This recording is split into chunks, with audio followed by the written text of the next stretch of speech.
உங்களுக்கு இந்தோனேஷியாவில் இருக்கக்கூடிய சுக்கு படுன்னு சொல்லக்கூடிய மக்களை பற்றி தெரியுமா? இவங்க ஒரு மிகப்பெரிய பழங்குடியின சமூகம்னு சொல்லலாம். இந்த மாடர்ன் உலகத்திலிருந்து தனிமைப்பட்டு நேச்சரோட ஒன்றிணைஞ்சு வாழக்கூடிய ஒரு மக்கள் இனம். ஸோ இந்த படுய் மக்களை பார்த்தீங்கன்னா ரெண்டு வகையில் இருக்கிறாங்க. ஒன்று பார்த்தீங்கன்னா இன்னர் படுய் அண்ட் மற்றது பார்த்தீங்கன்னா அவுட்டர் படுன்னு சொல்லக்கூடியது. ஸோ இந்த இன்னர் படுன்னு சொல்லக்கூடிய மக்கள் தான் ஸ்ட்ரிக்டாக இந்த ட்ரெடிஷன்ஸ் எல்லாம் ஃபாலோ பண்ணிட்டு வராங்க. ஃபார் எக்ஸாம்பிள் அவங்களோட லைஃப்பை பார்த்தீங்கன்னா அவங்க எலக்ட்ரிசிட்டி யூஸ் பண்ணவே மாட்டாங்க. Phone, TV, internet, motor bike எதுவுமே யூஸ் பண்ண மாட்டாங்க. அவங்க அப்படியே அவங்களோட பழைய காலத்து போலவே இன்னும் கூட மூங்கில், பலகை இதாலெல்லாம் வீடு கட்டி வாழ்றாங்க. அண்ட் அவங்களோட கிளப்பிங் கூட அவங்களோட ட்ரெடிஷனல் ஒயிட் அண்ட் பிளாக்ல தான் சிம்பிளாக இருக்கும். ஸோ அவுட்டர் படுவ மக்களை பார்த்தீங்கன்னா அவங்க கொஞ்சம் ஃப்ளெக்சிபிளாக இருப்பாங்க. அவங்க மார்க்கெட்டுக்கு போய் ட்ரேடிங் பண்ணுவாங்க, வெளி ஆட்களோட பேசுவாங்க. ஆனால் இன்னர் படுவ மக்கள் பார்த்தீங்கன்னா வெளியாட்களோட பேச மாட்டாங்க. அவங்களோட லேண்ட்குள்ளே வெளியாட்களை விடவும் மாட்டாங்க. ஸோ அவங்க வாழ்கிற இடம் பார்த்தீங்கன்னா பென்டன் ப்ரொவின்ஸ்னு சொல்லப்படுற ஒரு ஃபாரஸ்ட் ஏரியா.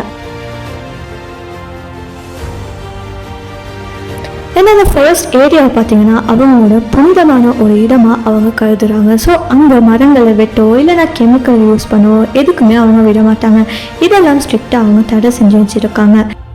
ஏன்னா அவங்க நம்மளோட ஃபிலோசஃபி என்னென்னா நேச்சரை காப்பாற்றினா தான் மனிதனும் வாழ முடியும்னு சொல்லி.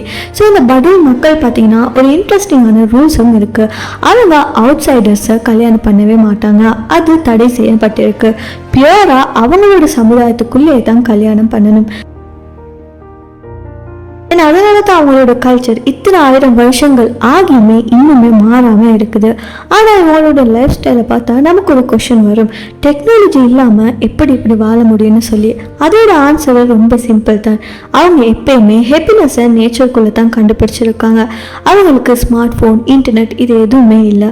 ஆனால் பீஸ், க்ளீனாக ஃப்ரெஷ் ஃபுட், ஸ்ட்ராங்கான கம்யூனிட்டி பாண்ட் இதெல்லாம் இருக்குது.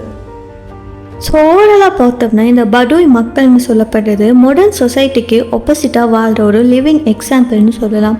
அவங்க சொல்கிறது ரொம்பவே சிம்பிள், நேச்சரை காப்பாற்றினா வாழ்க்கை சிம்பிளாகவும் பீஸ்ஃபுல்லாகவும் இருக்குன்னு சொல்லி.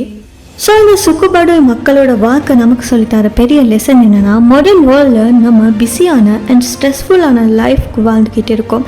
ஏன்னா அதுக்கு வெளியே ஒரு பியூரான சிம்பிளான லைஃபும் பாசிபிளாக இருக்குன்னு சொல்லி.